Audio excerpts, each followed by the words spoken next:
think campfire tales are our first, I mean, I know for me, they're the first memories, the way you're being told stories late at night. We're all mostly impressionable when we're kids, when we're first seeing these films. So much so that I did that thing where I held the remote and I would like keep changing the channel really quick, but then going back, hoping to miss the 2 seconds of a scary part. Everybody's got that story of their footy pajamas and seeing the movie they weren't supposed to see, or sneaking down, or the hidden magazines. In my backyard there was an old comic, an old EC comic, and it had a ghoul in it. It was rising from the grave, and I knew I wasn't, nobody had even told me I couldn't read this stuff, but I just knew they would not like me to read it, so I hid it.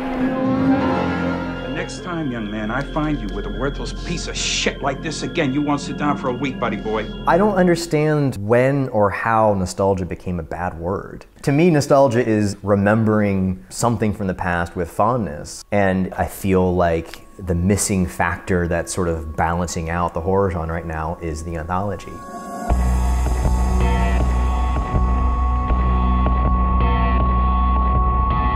A horror anthology film is one that has a number of stories that may not have anything to do with each other. It's sort of like a variety show for short horror.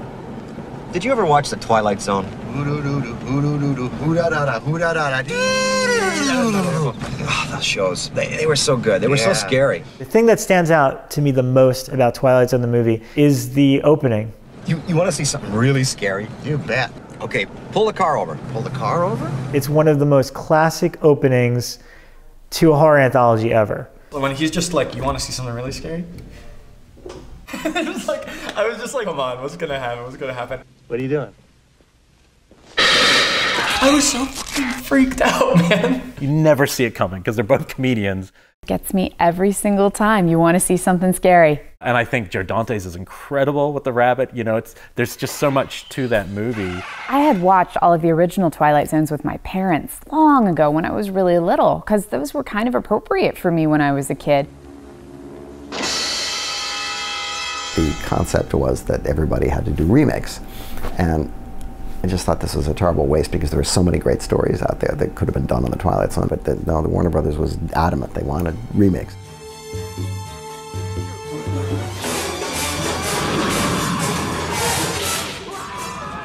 I miss horror anthologies in the theater because they're really great communal experiences. You know, gather around, kids, I'm gonna tell you stories, and come closer to us and draw us in, instead of now what I really believe cinema now is hey, you, look at this. Wow. I think that anthology films are not currently that popular because they're not seen. In fact, I'm trying to think of what was the last theatrically wide-released horror anthology. Like big screen, like full release anthology, and Tales from the Hood? Welcome to hell!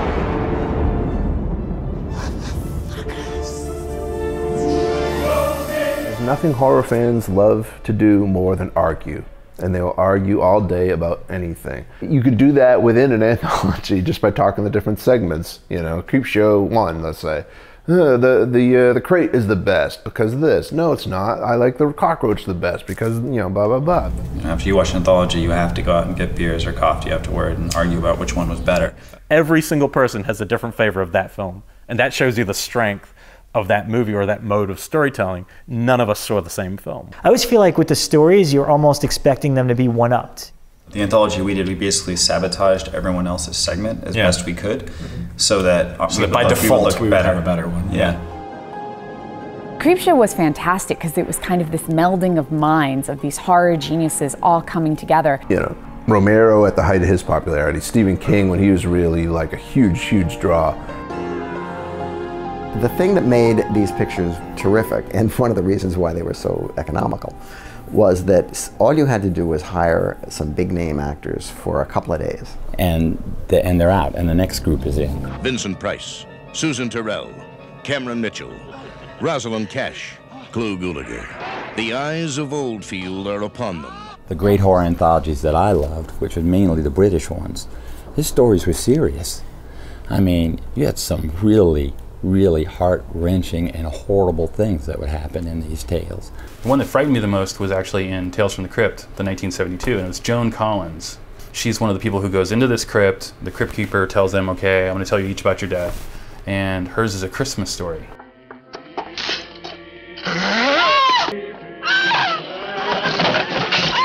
The vow segment of Tales from the Dark Side, all I remember is this vicious gargoyle, and this guy sees it, and it says to him, you know, if you ever tell anyone, I'm going to come back. And then he falls in love with this beautiful woman. You promised you'd never tell! Ends up marrying her, having kids, and just like years and years go by, and he finally gives up the secret, and it turns out that the girl was the gargoyle in disguise all along.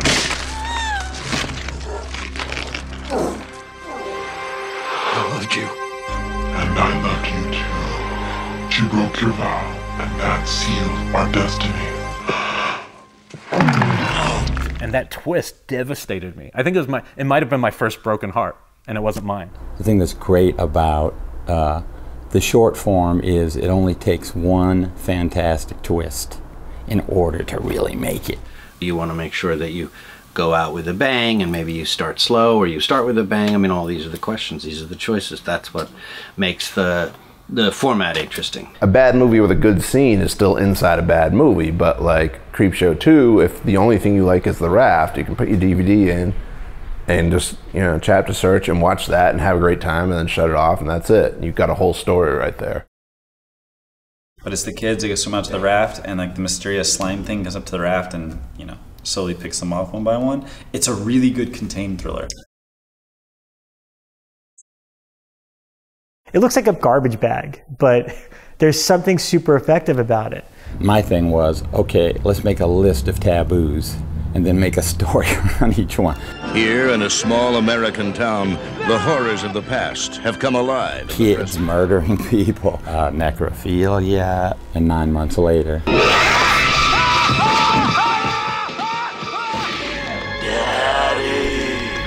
That was a fun one. What really defines most anthology movies is the wraparound. There's usually some guiding principle of why they're together.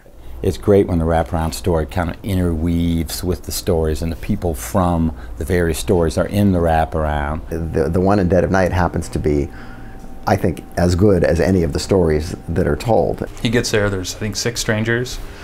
He tells them all he has had a dream about them all.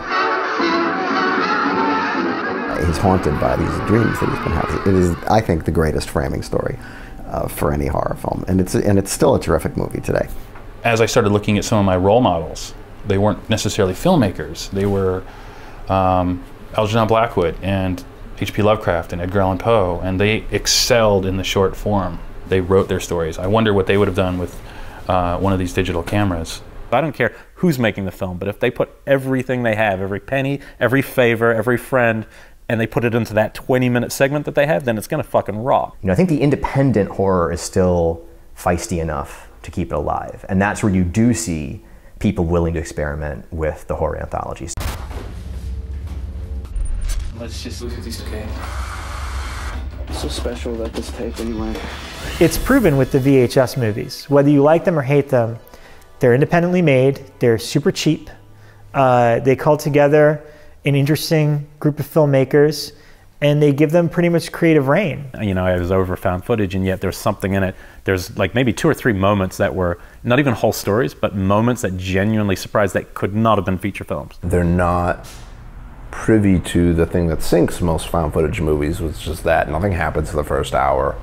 There's almost no logic, you know, the whole like, why are you still filming type thing. I mean, these are like 15, 20-minute things. They don't have to worry about that. They just have to set up the basic premise and then go. I mean, in the second one, the zombie thing was genius. He gets turned into a zombie 5 minutes in. The zombie's not going to think to take a friggin' camera off, and so you get this cool idea, and it doesn't wear out its welcome.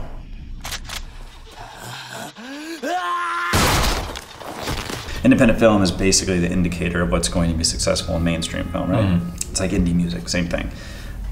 So yeah, there's no greater indicator than like looking at stuff like VHS and ABC to Death and seeing that you could now probably go do something at a studio level, and that's probably why Trick or Treat 2 is getting made. Trick or Treat obviously found its audience, but it just seems that it's always like later. It's always DVD, it's always Blu-ray. Like what happened was Warner Brothers decided, yeah, just dump the DVD.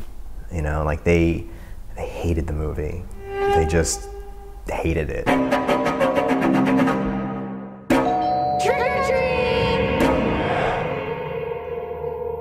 This is the one night that all sorts of things